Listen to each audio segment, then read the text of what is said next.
The script was clear. Go to school, get a job, get married, have kids, own a home, retire. Hello, everyone, and welcome back to Interesting People of Earth, your digital campfire for meaningful dialogue about life, purpose, and all the things that make us human.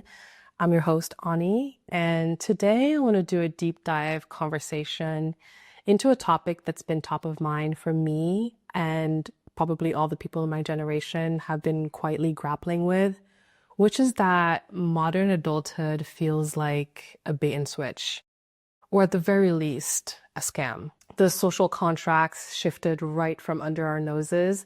The rules of growing up no longer match the world that we actually live in. And so many of us feel like we're walking an unstable terrain that our parents really never had to navigate. So if you feel like the future is unpredictable, institutions no longer function like they were meant to, adulthood feels very much so like improvisation, or that everyone is pretending to know what they're doing, you're in the right place.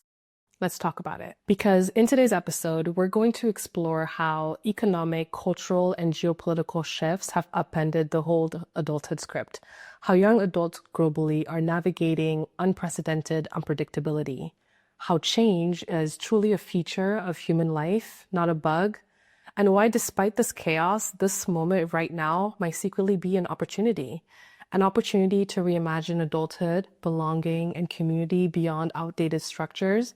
Because let's face it didn't even really work for most people. But first, let's begin with what adulthood used to mean in previous generations, because it felt like the script was clear. Go to school, get a job, get married, have kids, own a home, retire. And the implied promise was simple: work hard, put your head down, stay loyal, and you will be rewarded with stability. And this isn't just nostalgia. The institutions of the time were actually aligned with this path. Jobs were abundant, corporations offered long-term employment, unions protected workers, housing was affordable relative to wages, higher education was accessible and made sense. Or so it seemed. Because here's the caveat. The script worked because it excluded many, if not most people. Because for much of the 20th century, women weren't even granted full participation in the workforce or economic life. Ethnic minorities were blocked from certain jobs, neighborhoods, and opportunities. Immigrants were often relegated to unstable work. People with disabilities or non-traditional identities were invisible in this narrative. Colonized nations never experienced the post-war boom stability. So, yes, stability existed. Because millions were systematically excluded from economic mobility, predictability came from simplified and exclusionary systems. And as marginalized groups finally gained more entry into social and economic world, the old system began to show its cracks. What looked like stable adulthood was often the result of unequal power and limited mobility for many. And so before we even dig into this deeper, I want to address this myth first and foremost, that we're living in unprecedented times. Because while this feels true, historically, it's not. Human civilization has always been in a state of rapid change, reinvention, and disruption, from the Industrial Revolution, uprooting entire economies within a few decades, two world wars that reshaped borders, identities, and global power, the post-war boom creating artificial stability because Western nations were rebuilding, the 1970s energy crisis that destabilized economies worldwide, and finally, the late 20th century shift to globalization, ending millions in manufacturing jobs. And in fact, historians often note that stable eras are actually brief exceptions, not the norm. Anthropologist David Graeber argues that rules and systems often conceal the chaos underneath. They give us this illusion of permanence to help people feel in control, when in reality, civilization is a constant negotiation. We've never had a static world. We've only had moments where change slowed down enough that people mistook it for stability. When people say, times used to be simpler, what they usually mean is there's a brief window when the rate of change slowed down enough to feel predictable. And so chaos isn't new. What is new, however, is how we're exposed to it. Through global information networks, 24/7 media, and digital interconnection. Today, we feel this instability more intensely because we can see everything happening everywhere all at once. And this context matters because what feels like a personal failure, confusion, or instability is often part of a much older human pattern, a pattern that technology has increased, interconnectedness has exposed, but it doesn't mean the change you're feeling is not real. It is. It just isn't a new thing. We're just merely part of a natural cycle in human history. But something has changed, though, because as I mentioned before, the old script didn't work for everybody. And so it feels like in a very short period of time, everything has changed. Because over the last 20 to 30 years, a series of global forces have collided.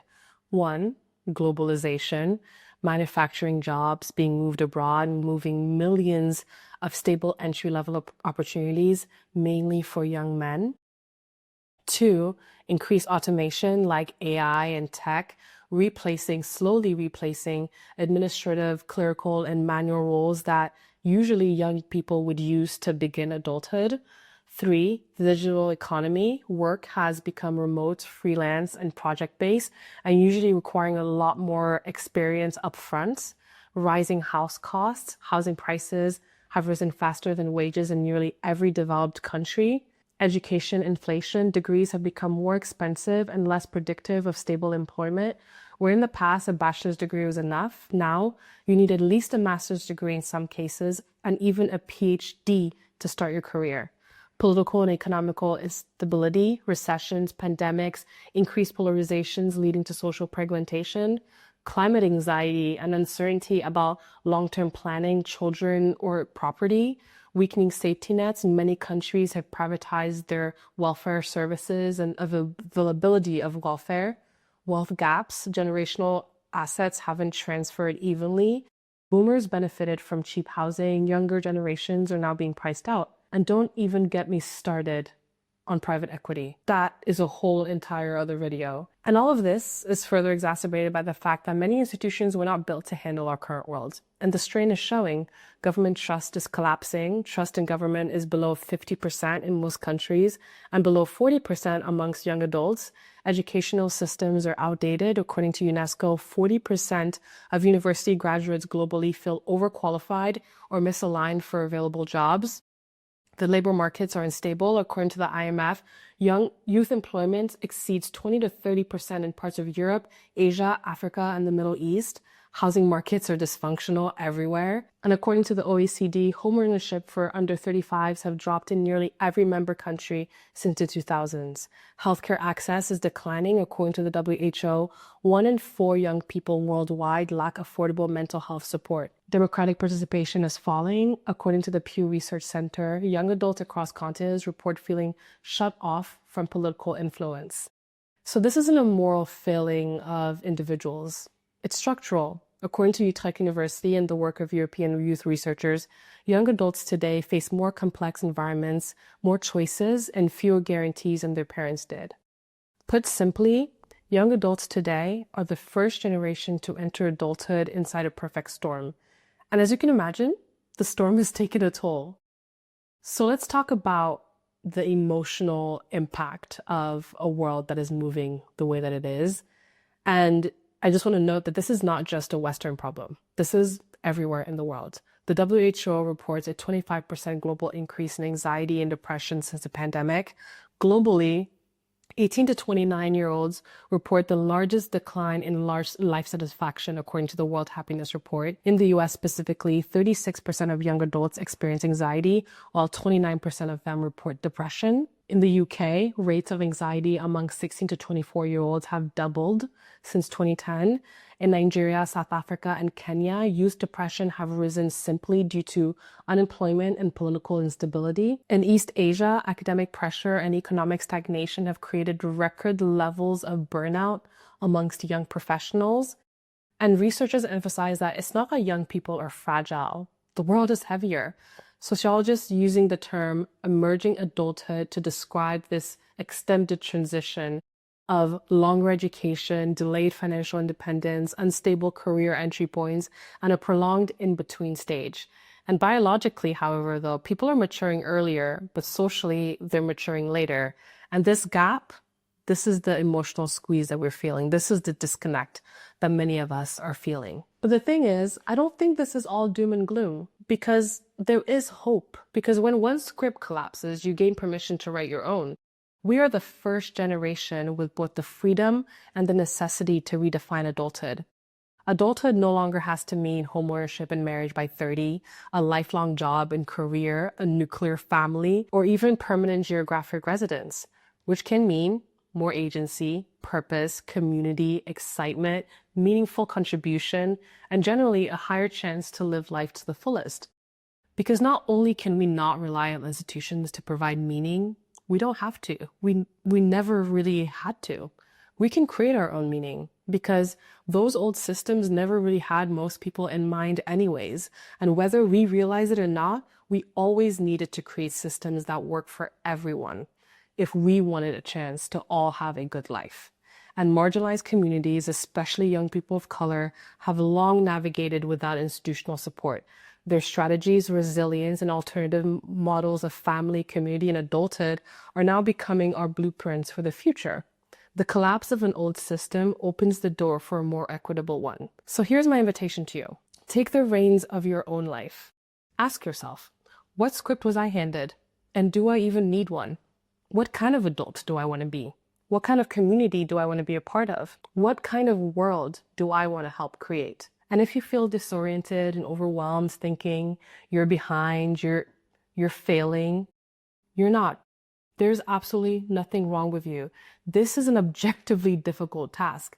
You're being asked to imagine a society and its structures from scratch. People became revolutionaries for much less. The world has always been shifting, but now we can see it clearly.